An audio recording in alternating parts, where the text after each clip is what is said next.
22 centre को मिला करके जो पटना का सेंटर था उसको एक जगह एक सेंटर बनाया गया और वहीं पर पेपर लीक की बात हुई और ये साबित भी हो गया। डीएम ने खुद ही कहा कि वहाँ पर गड़बड़ी हुई है। तो जब वहाँ पर हुआ, जब पूरा एडमिनिस्ट्रेशन के नाक के नीचे जब ये साबित हो गया तो कि वहाँ पर पेपर लीक हुआ है, तो और सब सेंटर्स में ये शक तो होता ही है कि वहाँ भी हुआ हो।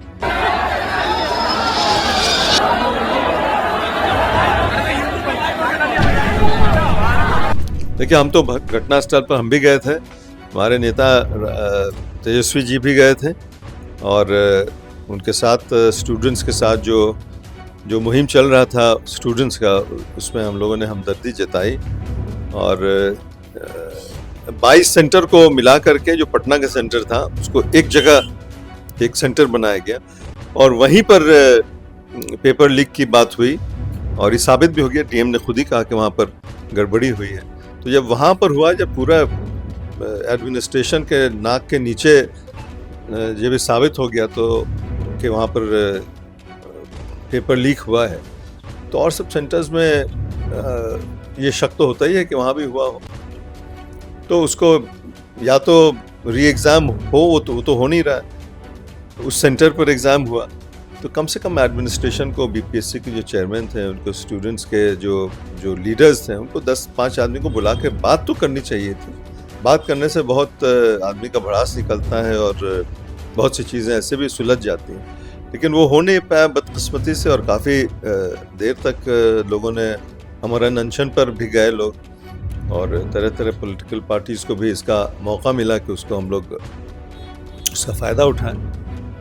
तो बहरहाल मेरा तो ख्याल था कि कम से कम बात करनी चाहिए थी चेयरमैन को बुला करके, और अगर गड़बड़ी हुई है तो हुई तो है। जब जो मेन सेंटर में जैसा हमने बताया तो वहाँ पर तो री एग्ज़ाम हुआ, लेकिन उनका कहना था कि नहीं पूरे बिहार में कराया है, तो कम से कम बात करते देखते हैं। जो सदाकत अगर उसमें होती, सच्चाई होती तो कराना चाहिए था, क्योंकि द मोस्ट इम्पॉर्टेंट एग्ज़ाम पूरे बिहार एडमिनिस्ट्रेशन के लिए है, तो उसमें किसी तरह की कोताही तो नहीं करनी चाहिए।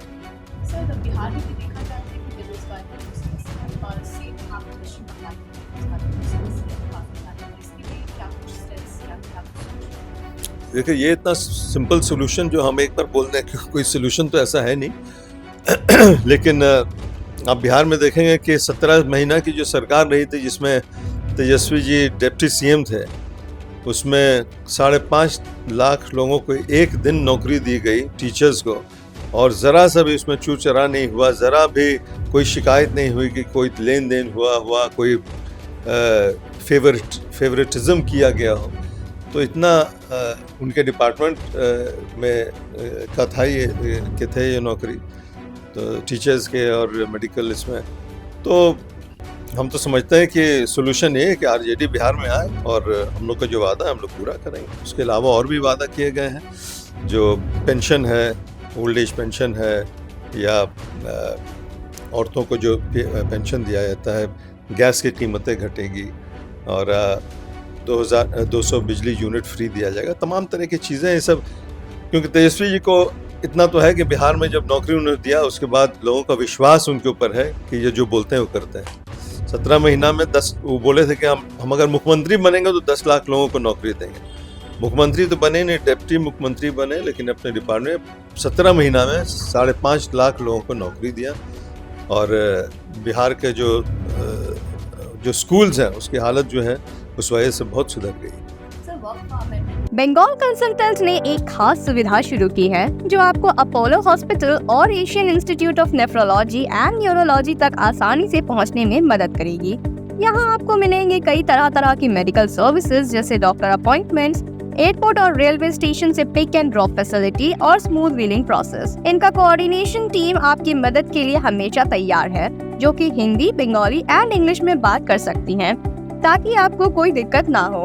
आपको रहने के लिए बेहतर जगह और गाइडेंस की भी बिना किसी रजिस्ट्रेशन फीस के मिलेगा। अगर आपको चेन्नई के अपोलो हॉस्पिटल या AINU में cardiology, neurology, nephrology, orthopaedics, liver transplant, kidney transplant या रोबोटिक सर्जरी जैसी ट्रीटमेंट्स लेनी है तो देर किस बात की, अभी कॉल करिए बंगाल कंसल्टेंट को। उनका मोबाइल नंबर है 9147 359 708। आप अपने ट्रीटमेंट डिटेल्स भी इस नंबर पर भेज सकते हैं। इस मौके का लुत्फ उठाएं और अपने स्वास्थ्य का ख्याल रखें।